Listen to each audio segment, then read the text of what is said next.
അങ്ങനെ Rajasthan Royals qualifier 2-ൽ ഹൈദരാബാദിനോട് പരാജയപ്പെട്ടുകൊണ്ട് രാജസ്ഥാൻ റോയൽസ് പുറത്തായിരിക്കുകയാണ്. ഈ ഒരു സീസൺ നമ്മൾ നോക്കുകയാണെങ്കിൽ രാജസ്ഥാൻ റോയൽസിനെ സംബന്ധിച്ചിടത്തോളം വളരെ നല്ലൊരു സീസൺ തന്നെയായിരുന്നു. സങ്കടം ഉണ്ടാവിച്ചു കഴിഞ്ഞാൽ തീർച്ചയായിട്ടും രാജസ്ഥാൻ തോറ്റ് പുറത്തായതിൽ വളരെയധികം സങ്കടമുണ്ട്. എസ്പെഷ്യലി ഈ ഒരു സീസൺ എടുത്തു നോക്കി കഴിഞ്ഞാൽ സഞ്ജുവിൻ്റെ ക്യാപ്റ്റൻസി ആവട്ടെ വളരെ മികച്ചതായിരുന്നു. അതുപോലെ പരാഗിൻ്റെ നല്ലൊരു സീസണായിരുന്നു. എടുത്തു പറയേണ്ട ഒരു കാര്യം എന്ന് വെച്ച് കഴിഞ്ഞാൽ പരാഗ് ഓരോ സീസണിലും അദ്ദേഹം വളരെ മോശമായ രീതിയിൽ കളിച്ച സമയത്തൊക്കെ പലരും ട്രോളിയ ആൾക്കാരായി. ഞാൻ വരെ ഒരുപാട് ട്രോളിയിട്ടുണ്ട്.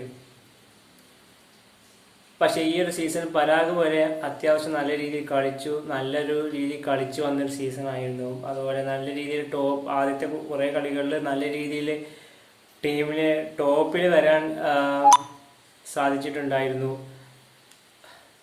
എന്താ പറയാന്നറിയില്ല. എനിവേ ഏതായാലും ക്വാളിഫയർ 2-ൽ ഹൈദരാബാദിനോട് തോറ്റുകൊണ്ട് രാജസ്ഥാൻ റോയൽസ് പരാജയപ്പെട്ടിരിക്കുകയാണ്. വളരെയധികം സങ്കടമുണ്ട് സത്യം പറഞ്ഞാൽ.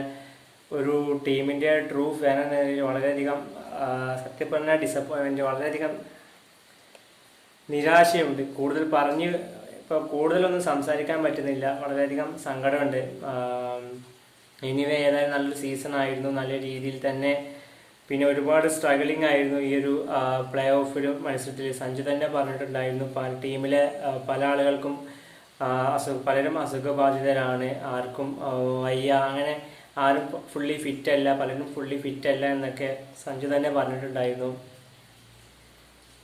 എനിവേ ഹൈദരാബാദ് രാജസ്ഥാനെ ക്വാളിഫയർ 2-ൽ പരാജയപ്പെടുത്തിക്കൊണ്ട് ഫൈനലിൽ പ്രവേശിച്ചിരിക്കുകയാണ്. ഇനി ബോളിങ്ങിലേക്കൊക്കെ നോക്കുകയാണെങ്കിൽ ഈ ഒരു സീസണിലാവട്ടെ ആവിഷ് ഖാനൊക്കെ വളരെ മികച്ച പ്രകടനം നടത്തിയിരുന്നു. അതുപോലെ സന്ദീപ് ശർമ്മയാവട്ടെ, അതുപോലെ അശ്വിൻ അവസാനത്തെ മാച്ചിലൊക്കെ വളരെ മികച്ച പ്രകടനം നടത്തി. ഏതായാലും വളരെയധികം സങ്കടമുണ്ട്. ഏതായാലും ഹൈദരാബാദ് അങ്ങനെ ഫൈനലിൽ എത്തിയിരിക്കുകയാണ്. ഏതായാലും രാജസ്ഥാൻ റോയൽസിൻ്റെ ഈ ഒരു സീസണിലെ പ്രകടനം എങ്ങനെയുണ്ടായിരുന്നു? നിങ്ങളുടെ അഭിപ്രായം ഈ വീഡിയോയ്ക്ക് താഴെ കമൻറ്റായി രേഖപ്പെടുത്തൂ.